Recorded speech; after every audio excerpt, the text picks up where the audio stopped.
Purihin ang pangalan ng Panginoon sa pong pinagpalang umaga sa ating lahat. Pagpaumanhin niyo po sa umagang ito na medyo late yung ating pagpasok sa devotion dahil nagkaroon po ng problema sa signal, hindi agad tayo nakapasok. Siguro po dahil nag-uulan kagabi. Ngunit patuloy po tayo sa ating pag-aaral ngayong umagang ito ng salita ng Diyos. Muli po, sa umagang ito, papurihan natin at pasalamatan ng Panginoon. Purihin ng Diyos. Hallelujah. Salamat sa inyo, Panginoon. Hallelujah.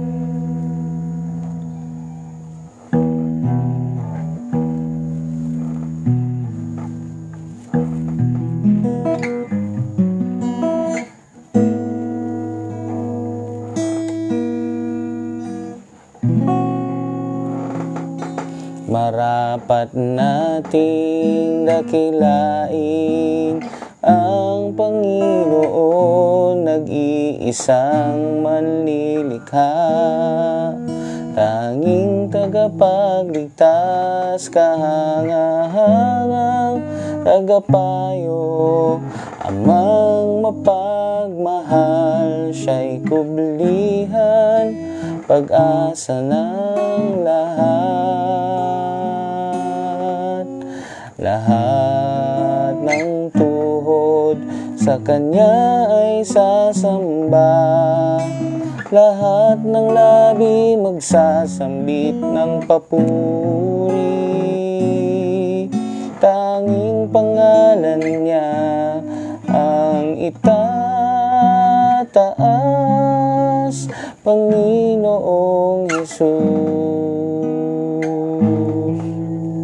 Panginoon ng lahat. Marapat nating dakilain ang Panginoon, nag-iisang manlilikha, tanging tagapagligtas, kahangahangang tagapayo, amang mapagmahal, siya'y kublihan, pag-asa ng lahat ng tuhod sa Kanya ay sasamba, lahat ng labi magsasambit ang papuri, tanging pangalan niya ang itataas, Panginoong Hesus, Panginoon ng lahat ng tuhod sa Kanya ay sasamba, lahat ng labi magsasambit ng papuri, tanging pangalan niya ang itataas, Panginoong Hesus, Panginoon ng lahat. Panginoon, salamat po sa inyo sa umagang ito. Samahan ninyo kami sa aming pag-aaral ng mga salita, mataas kayo at maparangalan sa aming mga buhay. Ang aming samot dalangin sa pangalan ng Panginoong Hesus. Amen and amen. Muli po, pinagpalang umaga sa ating lahat at sa umagang ito ay patuloy tayong mag-aaral ng salita ng Diyos. At salamat po at nakapasok tayo kahit papano sa signal dahil po umuulan nga po kagabi kaya medyo nahirapan tayo kanina. Kaya nag-data na lang po tayo ngayon. So salamat sa Panginoon. Ang pag-aaralan natin ay tungkol sa connection natin sa Panginoon. Sa panahon daw po ngayon, ang isa sa major na kinaiinisan ay yung mga kinaiinisan ng mga tao ay traffic. May nagsasabi na iinis sila kapag yung yung jeep na sinasakyan ay imbis na magdire-diretso, ang dami pang inaanohang kanto, di ba noon? Kung kailan ka nagmamadali, saka nagpapagas yung jeep, ganyan. At kapag isang bagay pa ang kinaiinisan kapag yung tahol daw ng tahol ang aso, kapag habang nagmo-module, yan. So, isa yan sa mga bagay na kinaiinisan ng mga tao sa panahon ngayon. Pero alam ninyo, ang isa sa major na kinaiinisan, lalo na ng marami, kapag wala na raw connection, wala ng wifi. Okay? Kaya kagaya kanina, sabi ko, nako, ayaw mag-connect. No? Yung mga kabataan ngayon, yung mga tao ngayon, isa sa bagay na kanilang ikinababagot o ikinabubugnot ay kapag walang connection. So, sa atin kaya mga kapatid, kamusta ang ating connection sa Panginoon? Kapag ba tayo ay nawawala ng connection sa Diyos o yung ating kalapitan sa Panginoon, tayo ba ay ganun din? Tayo ba ay talagang gumagawa rin ng paraan para yung ating kalapitan sa Panginoon? Siyempre po, kung atin gustong makilala ang Panginoon, meron po yan dapat na sa atin, na nakikita natin na tayo lumalalim sa pagkakilala sa Panginoon, na hindi tayo natatapos sa kaligtasan, no? Kundi habang tayo ay lumalago sa pananampalataya, isa sa indikasyon yan ay lumalago din tayo sa pagkakilala sa Panginoon. Mas nakikilala natin siya, mas lumalapit yung connection natin. Diba? Kapag wala kang signal, pupunta ka dun sa lugar na may signal. Mas malapit dun sa tore o dun sa tore ng network kung alam mong banda rito. Sa amin po, dito sa aming bahay, yung Globe po, ay nandyan lang yung kanilang signal tower dito sa may parang burol sa amin. Napakalapit lang po, wala pang 200 meters, andito lang, nandun sa tuktok ng parang burol. So, alam natin na sinabi ng Panginoong Hesus sa Juan Kapitulo 15, talatang 1 hanggang 5, yung mga salitang ito ng Panginoong Hesus. At kung tayo ay pamilyar sa mga talatang ito ay nagpapatungkol sa sinabi ng Panginoong Hesus na siya ang puno ng ubas. Basahin po natin John chapter 15. Sabi rito, sinabi pa ni Jesus, ako ang tunay na puno ng ubas at ang aking ama ang tagapag-alaga. Pinuputol niya ang aking mga sangang hindi namumunga at nililinis niya ang bawat sangang namumunga para lalong mamunga. Malinis na kayo dahil sa mga salitang sinabi ko sa inyo. Manatili kayo sa akin at ako'y mananatili sa inyo. Hindi makakapamunga ang isang sanga malibang nakakabit ito sa puno. Ganon din naman, hindi kayo makakapamunga kung hindi kayo mananatili sa akin. Ako ang puno ng ubas at kayo ang aking mga sanga. Ang taong nananatili sa akin ay ako rin sa kanya ay mamumunga ng marami sapagkat wala kayong magagawa kung hiwalay kayo sa akin. Sa mga kapatid, tayo bilang mga anak ng Diyos ay nakakonekta sa tunay na puno ng ubas ang Panginoong Hesus. Pero tandaan nyo, sa isang puno, hindi lahat ng dahon ay buhay, ay kulay green. Hindi rin lahat ng sanga ay namumunga. Kaya ibig sabihin na hindi porke para kang nakakabit lang doon sa puno o malapit ka sa puno ay okay na. Dapat yung talagang nutrients mula doon sa puno na yun, nananalaytay doon sa sanga at sa mga dahon para mabuhay. So iba kasi nakikikabit lang, no? At wala talaga yung connection doon sa puno. Kaya tignan nating mabuti ang ilang mga bagay na bakit ba importante na maunawaan natin na tayo ay tunay nakakabit sa puno. Baka kasi mamaya ang pinagkakabitan lang natin ay yung dahil sa ang tatay ko ay pastor o kaya nahihiya ako sa nanay ko kaya ako nagsisimba. Mga ganong bagay, alam ninyo, kailangan ng ating pananampalataya at ang ating yung ating paniniwala, yung ating mga ginagawa para sa Panginoon ay ginagawa natin dahil totoo tayong nakakabit sa Panginoon at totoo tayong mga anak ng Diyos. Ngayon, kung iisipin natin, Pastor, alam niyo po, ang dami ko pong kakulangan na sa Panginoon, o kaya ang dami ko pong parang hirap po abutin ng Diyos, parang ang taas ang kanyang standards. Alam niyo, ang Diyos, siya ay banal. Ito ang kanyang standard.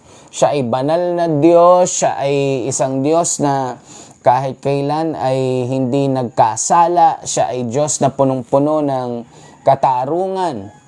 At siya ay pag-ibig, siya ay kapayapaan, siya ay kagalakan. Ngunit kahit na ganon ang estado ng Panginoon, perpekto, walang pagkukulang. Alam niyo,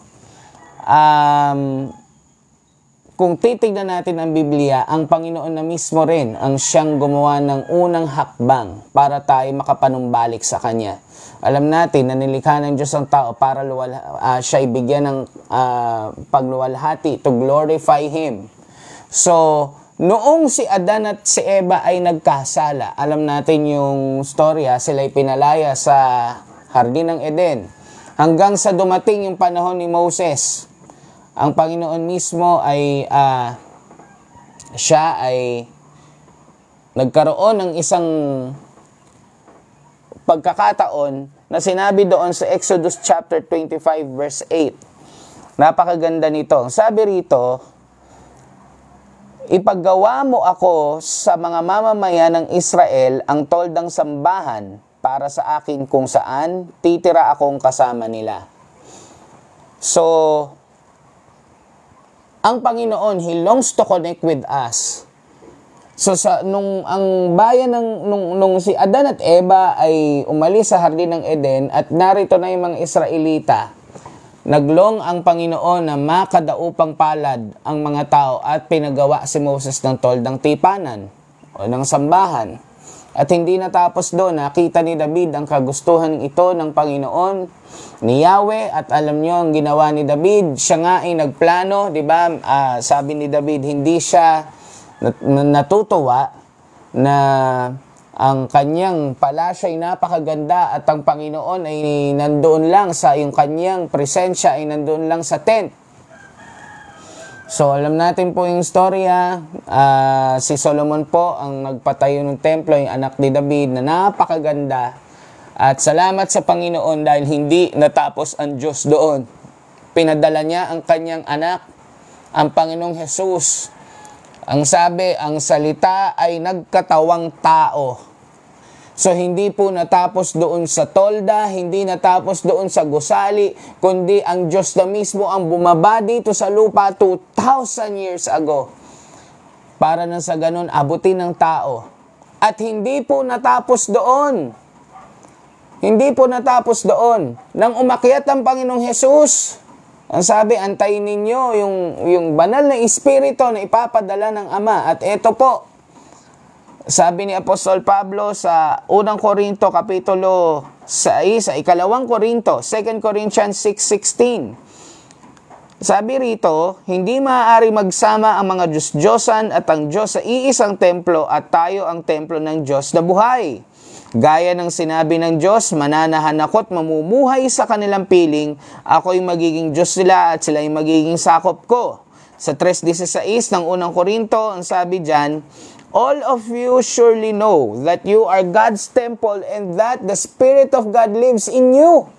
So, ibig sabihin yung pananahan ng Diyos sa tao, sa atin, nagsimula sa tolda, hanggang doon sa templo, hanggang ang Diyos ay bumaba dito sa lupa. Pagkatapos ng umakyat ang Panginoong Jesus, narito, ibinigay sa atin ang banal na Espiritu na hindi lang sasama sa atin nakatabi, kundi tumitira sa atin. So, if we will think of it, nasasabihin natin na, ako ho, ang dami ko na hong ginawang hindi maganda, ako'y makasalanan, ako'y ganito, mga kapatid. Maliwanag sa Roma 5:8, tayo ay mga makasalanan pa, ngunit namatay na ang Panginoon para sa atin. He made the way.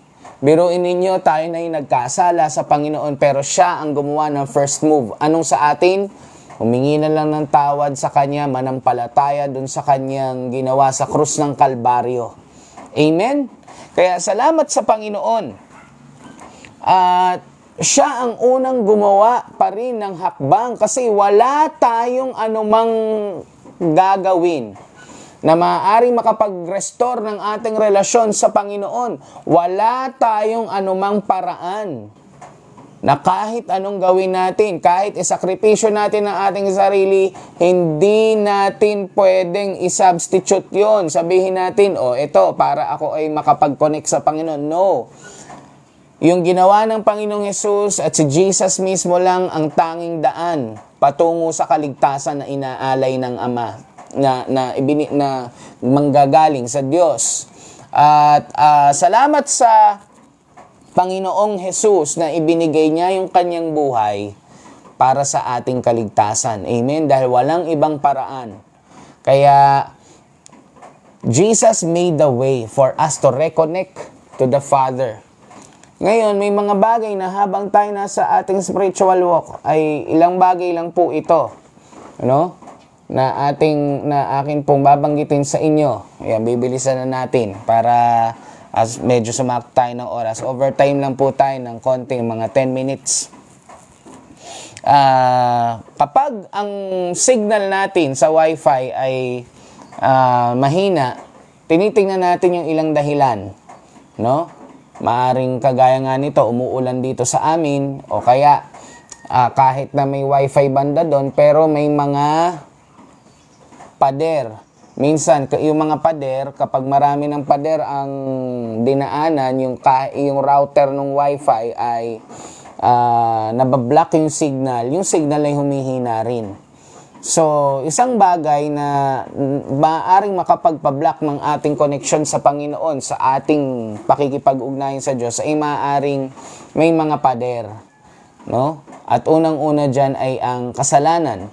Ang sabi sa Isaiah Kapitulo 59, talatang 1 hanggang 12, ay Isaiah 59, verse 1 to 2. Sabi dyan, ay ganito, makinig kayo, ang Panginoon ay hindi rin mahina para hindi makapagligtas, hindi rin siya bingi, para hindi makarinig kapag tumawag kayo sa Kanya.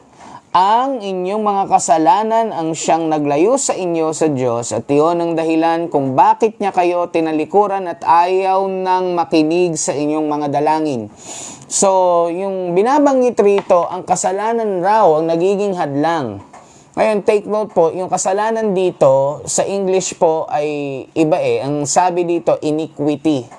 So, yung iniquity ay hindi lang po siya basta kasalanan, ngunit ang ibig sabihin po kasi ng iniquity ay kasalanang sinasadya at paulit-ulit. O diba, tayo naman po ay makasalanang lahat. Ibig sabihin, kung ako ay nagkasala sa Panginoon, hindi na niya papakinggan yung aking dalangin. Kung tayo makasalanan at lumalapit tayo sa Panginoon at talagang yung ating heart ay repentant, ibig sabihin, talagang pinagsisisihan mo at ayaw mo nang balikan, papakinggan tayo ng Panginoon. Pero yung iniquity kasi, ibig sabihin nun, yung kasalanan na paulit-ulit nating ginagawa. Yung alam mong hindi nakalooban ng Panginoon. Kaya, tignan natin, let's have always a heart check. So, yung iniquities ang nagbablock, yung parang pader na nagbablock, kaya iwaksin na natin anuman yung pader na yan, yung hindi kalooban ng Diyos sa ating buhay ay ating tanggalin. At alam naman po yan ng natin, mga ginagabayan ng banal na Espiritu, dahil i-convict tayo ng Holy Spirit kung hindi nakalooban ng Panginoon yan. Alisin mo na yan. Huwag na nating patagalin. No? Kaya, huwag nating hayaang magkaroon ng ganong barrier. At minsan kasi, kaya humihina ang signal o minsan walang signal, kumakabit tayo sa ibang network. Andiyan ba kayo? Diba, minsan yung sa Wi-Fi, sa Wi-Fi, kapag binuksan natin yung Wi-Fi, ang dami mong makikitang network na available. Maaring makasagap doon sa kapitbahay mo, doon sa hotspot nung tiyahin mong nasa bahay din. Ang daming lalabas Pero tama ba yung pinili nating koneksyon? No? Minsan, ang problema ay hindi naman yung nagbibigay ng signal o yung nagbibigay ng internet mismo. Hindi problema ang tower yung tower mismo, kahit gaano ka kalapit minsan dun sa tower, kapag ikaw ay hindi pa rin makasagap, hindi problema ang tower, ang problema ay yung unit, yung cellphone. No, minsan kasi mali ang ating perspektibo na akala natin, lapit ko naman sa Diyos kasi nagmi-ministry naman ako. Tandaan niyo po, yung mga ginagawa natin para sa Panginoon ay hindi batayan ng totoong kalapitan natin sa Kanya. Amen. Kaya huwag tayo mabulagan na akala natin yung dami ng ating ginagawa ay batayan ng kalapitan nating tunay sa Panginoon. Tandaan natin si Maria at Marta, yung kanilang storya, di ba, mabuti yung ginawa ni Marta kasi talaga namang nag-abala siya, pero mas higit na mabuti yung ginawa ni Maria na nakaupo't nakikinig doon sa salita ng Panginoon. Biruin ninyo, nasa isang bahay lang sila, isang bubong lang yun. Pero sinabi ng Panginoong Hesus na mas mabuti yung ginawa nitong ni Maria. No? Si Marta, very busy. Masama ba yung ginagawa ni Maria? No. Pero alam nyo kasi, palaging kaaway ng better, yung good Kala natin good, pero mas may better pala, mas may best pa pala. No? Tama naman tong ginagawa ko oo nga. Pero wala ka naman panahong makinig sa Panginoon. Busy ka sa ministry, busy sa ginagawa, pero may panahon ka bang umupo at ikay makinig sa Diyos? Kaya mga kapatid, tignan natin, baka nagkakaroon tayo ng substitute network. Kasi yung totoo, kahit na, di ba, ang lakas ng sagap mo sa wifi, punong-puno yung bar mo. Pero kapag walang internet mismo na nanggagaling doon sa provider, walang kwenta kahit ang lapit mo sa router. So, ganun din. Kahit na ang dami nating ginagawa para sa Panginoon, pero ang atin namang mga puso ay hindi totoong nakakonekta sa Kanya. We are not connecting with Him. Hindi tayo nakikipag-usap sa Diyos. Alam nyo, lahat ng ginagawa natin ay walang kabuluhan. Kung atin namang itong ginagawa nang hindi naman tayo nakakakonect talaga sa Panginoon. So, isang bagay ang gusto ko po na iwan sa atin ngayong umaga. Paano natin makikita ng ating connection na stable? Paano natin malalaman ang ating connection ay okay? Siyempre po, kapag tayo ay nagkakaroon ng Christ-likeness o nagiging kamukha natin ng Panginoong Hesus sa bawat araw. Yung bunga ng banal na Espiritu ay talagang natataglay natin at na araw-araw ay nakukultivate sa atin. Yung pagiging totoong Kristiyano. Siyempre, may naalala ako, sabi sa isang kasabihan, tell me who your friends are and I will tell you who you are. So tayo, kung lagi tayong nakikipag-ugnayan sa Panginoon, lagi tayong kumukonek sa Panginoon, hindi po ba yung nababasa natin sa Biblia, yung pag-ibig ng Panginoon na mananalaytay sa atin, mas magiging mapagmahal tayo sa iba, at magkakaroon tayo ng puso na iligtas yung iba sa kapahamakan ng impyerno, magkakaroon tayo ng kapayapaan, magkakaroon tayo ng kagalakan. Dahil bakit? Mas lumalapit ka sa Panginoon Ito ang bunga nito. Dahil totoo yung binanggit na ang Panginoong Hesus kanina doon sa John chapter 15. Wala tayong magagawa maliban na tayo totoong nakakabit sa Kanya. Wala tayong magagawa na talagang sabihin natin successful. Kasi ang totoo niyan, pwede tayong gumawa nang wala sa kalooban ng Panginoon. Pero tinitiyak ko, walang katagumpayan yun. Yun ay hungkag lang na paggawa. Kaya yung binabanggit ng Panginoong Hesus, wala kayong magagawa malibang wala kayo sa akin. Wala tayong magagawang matagumpay. At yung bunga ng Panginoon, yung bunga ng Panginoon sa atin. Ang sabi kasi, magbubunga daw tayo Kaya salamat sa Panginoon. Ang mensahe po na umagang ito, check natin yung connections natin. Nakakabit ba tayo sa ibang network? O kaya tayo ba ay mamaya tayo ay may mga pader na nakaharang. Kaya ngayong umagang ito, tayo po ay pasamandaling manalangin sa Panginoon and let's have a heart check. And again, how's your connection? Kamusta ang connection mo sa Panginoon? Let's pray. Father God, we thank you for this wonderful morning. Salamat, Panginoon, at ilagay niyo po palagi sa aming puso na kami ay laging naroon yung kalapitan at totoong kalapitan sa inyo, yung connection namin sa inyo. Our connection with you is not through our ministries, is not through our earthly relationship, but our connection must be through you, through the Word, through prayers, Lord God, sa aming mga pakikipagniig palagi sa inyo. Dahil kayo po, Panginoon, ay tunay at buhay, kayo po ay sumasagot, maranasan namin yung katotohanan ninyo, na hindi lang, Panginoon, maging ritualistiko yung aming pananampalataya, kundi, Panginoon, yung aming nababasa, aming napag-aaralan, na ipapamuhay namin at alam namin, Panginoon, ang direksyon ng aming buhay ay nakabase sa inyong mga salita. Alam namin ang tinig ng inyong mga salita, Panginoon, dahil naroon yung kalapitan naming tunay sa inyo. Pagpalain niyo po ang bawat isa sa amin sa maghapong ito na daraan, at kami po ipatuloy ninyong gabayan, Panginoon, sa lahat ng aming gagawin at lahat ng aming hahawakan, saan man kami pupunta, maging asin at ilaw kami, Panginoon, sa lahat. Salamat, O Diyos, sa umagang ito na kami ay ginising niyong lahat. Kami, Panginoon, ay binigyan niyo ng pagkakataon na muli ang inyong kalooban ang patuloy na malakaran namin sa aming mga buhay. Salamat, Panginoon, at ang lahat pong ito ay dinadalangin namin sa pangalan ng aming Panginoong Hesus. Amen and amen. God bless po sa ating lahat. Purihin ng Panginoon. Sa Diyos po ang papuri.